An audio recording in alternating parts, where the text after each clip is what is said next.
இன்றே டவுன்லோட் செய்து உங்கள் ஃபேவரட் ஷோக்களை என்ஜாய் பண்ணுங்க. என்ன வெற்றி, ஹாஸ்பிடல்ல டாக்டர் கொடுத்த மாத்திரைய தட்டி விட்டுருக்கா? அதுல என்ன நியாயத்தை அவ சொல்லிட போறா? அண்ணி அண்ணி நீங்க சும்மா இருங்க அண்ணி. நீங்க அவங்க எது பண்ணாலும் கண்டிப்பா ஒரு நியாயம் இருக்கும் அண்ணி. ஏங்க நீங்க சொல்லுங்க. மாமா, அத்தை, இந்த மருந்து மாத்திரை எல்லாத்தையும் தீபா தொடர்ச்சியா சாப்பிட்டாங்கன்னா அவங்களுக்கு குழந்தையே பிறக்காது. ஓ, இப்படி எல்லாம் சொன்னா நாங்க நம்புவோமா? அவ்வளவு பெரிய ஹாஸ்பிடல்ல அவ்வளவு பெரிய டாக்டரை பார்த்து ட்ரீட்மெண்ட் பண்ணிட்டு வந்திருக்கோம். அது எப்படி தப்பான மருந்தாகும்? என்ன பெரிய கதை விடுறியா? என்னம்மா, ஏன் இப்படி எல்லாம் பண்ணிக்கிட்டு இருக்க?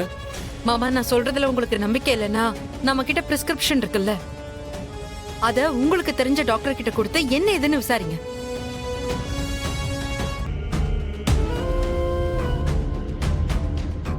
ஹலோ, சொல்லுங்க சார்.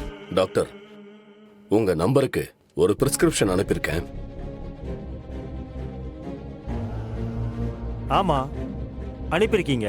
டாக்டர், அந்த மெடிசன் எல்லாம் எதுக்கு சாப்பிடுறதுன்னு தெரிஞ்சுக்கலாமா டாக்டர்?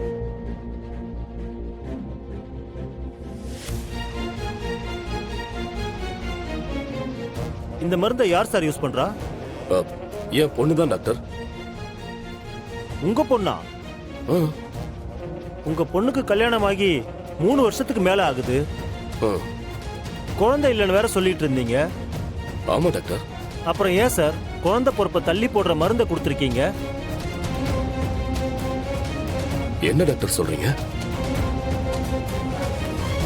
ஆமா, இந்த மருந்தை கண்டினியூஸா சாப்பிட்டா அவங்களுக்கு குழந்தையே பிறக்காது.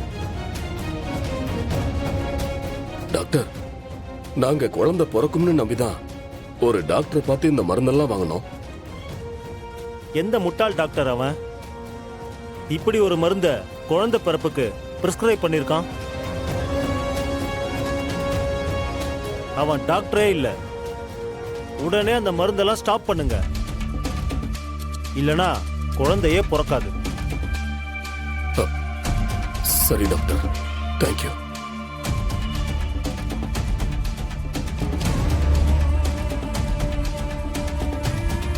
என்னங்க, என்ன சொன்னாரு டாக்டர்? துளசி சொல்றது சரிதான். இந்த மருந்தை சாப்பிட்டா நம்ம பொண்ணுக்கு குழந்தையே பிறக்காதான்.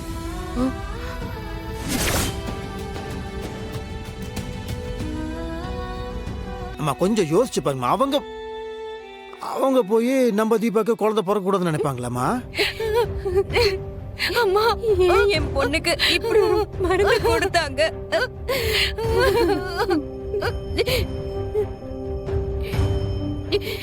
டேய், என்னடா நடக்குதுங்க? ஒரு டாக்டர் ஏன்டா இப்படி ஒரு தப்பான மருந்து கொடுக்கணும்? அதானா எனக்கும் புரிய மாட்டேங்குது. அந்த ஹாஸ்பிடலையும் அந்த டாக்டரையும் நான் என்ன பண்றேன்? ஒரு நிமிஷம் நீங்க விடுங்க. என்னடா? நீங்க பொறுமையா இருங்கப்பா, நீங்க தலையிட வேணாம்ப்பா. என்ன ஏது நான் விசாரிக்கிறேன்.